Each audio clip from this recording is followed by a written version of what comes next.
و توانوێتی وەکو خۆی ئەڵای لە کوردستان ڕکابەری نییە و خۆشی لە حزبەکانی دیکە جیا دەکاتەوە. لەسەرم بابەتە زیاتر قسە دەکەم میوانێکی بەڕێزم لەگەڵ عارف ڕۆشتی ڕاوێژکاری مەکتەبی سیاسی پارتی دموکراتی کوردستان لە دهۆکەوە لەگەڵمە گفتوگۆیان بابەتە لەگەڵ بەڕێزیان دەکەم. سپاس بەڕێز ڕۆشتی کە لەگەڵ کوردستان 24 وەکو حتما بێگومان جنابیش ئاگاداری یاریگاکە لەو کاتژمێرە کە دیاری کرابوو زووتریش پڕ بووە خەڵکو و جەماوەرێکی زۆر لە یاریگاکەدا ئامادەن. ئەمە چه پەیامێکە و نیشانەی چییە؟ ئەمە پەیامی کوردایەتیە، پەیامی خۆڕاگریە، پەیامی پاراستنی سەروەری گەل و نیشتیمانە، پەیامی پشتیوانیە بۆ پارتی دیموکراتی کوردستان ئەو حزبەی کە هەمیشە سەنگەری پێشەوەی پارێزگاری لە کوردایەتی و خەڵکی کوردستانی کردووە.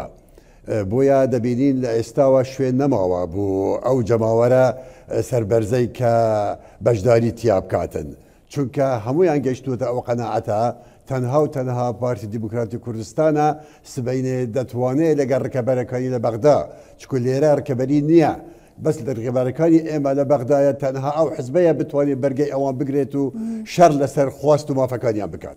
باشە، ئەوەی کە پارتی لەگەڵ لایەنەکانی دیکە جیا دەکاتەوە چییە کە خەڵک بەو شێوازە متمانەی بە پارتی دموکراتی کوردستان هەیە وەروها پارتیش متمانەی بە جەماوەری خۆی هەیە؟ پارتی مێژوویەکی دێری پڕ لە خەباتی هەیە پێش ڕاپەڕین و مێژوویەکی نوێشی تومار کردووە دوای ڕاپەڕین کە حکومڕانیەکی سەرڕاست و ڕاستەقینەی لە هەرێمی کوردستاندا دابین کردووە.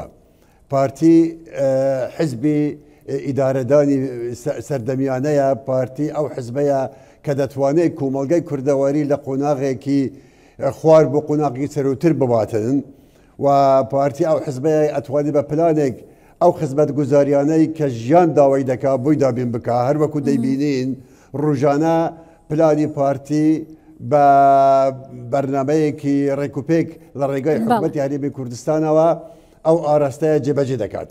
زۆر باشە بەرز عارف، بەرپرسانی یەکەمی پارتی لە بانگە شێڵ بژاردن لەم یەک دو ڕۆژەدا زۆر جەخت لەوە دەکەنەوە کە دەنگی ملیۆنی بۆ پارتی دموکراتی کوردستانم جارە لە هەڵبژاردنەکاندا مسۆگەر دەکەن، پێشبینی دەکەن ژمارەی کورسیەکانی پارتی چەند بێت گرە و لەسەر چەند کورسیەکەن بۆم هەڵبژاردنە؟ ئێمە گرەو لەوە دەکەین، ئێمە لە مەلیۆن تێدەپەڕێنین، بەڵام مەسەلەی کورسی ئێمە ناتوانین مەزندەی بکەین، چونکە ئەو یاسایەی کە ئێستا کاری پێدەکات عێراق یاسایەکی نادات پەروەرانەیە. بەڕاستی ئێمە ئەگە چەند مەلیۆن دەنگیش بێنین کورسیەکانی هەرێمی کوردستان دەستیشان کراون، یعنی ناتوانین یەک کورسی تر زیاد بێنین، بەڵام ئێمە دەتوانین لە چارچێوەی ئەو کورسیانە کە هەن بۆ کوردستان زۆرینەی کورسیەکەەوە بەدەست بێنین. بەڵێ، لە هەر لە بانگە شێڵ بژاردنەکاندا مەسرور بارزانی جێگیری سەرۆکی پارتی ئاماژەی بەوە کرد کە ئەرکێکی زۆر قورسمان لەسەر شانە. پێت وایە لە دوایم هەڵبژاردنە و هاوکات لە درێژەی ئەم بانگەشەیە کە ئێستا هەیە چاڵنجە گەورەکانی بەردەم پارتی لە داهاتوودا چی دەبن؟ گەورەترین چاڵنج بەردەم پارتی و بەردەم گەلی کوردستان جێبەجێ نەکردنی دەستورە.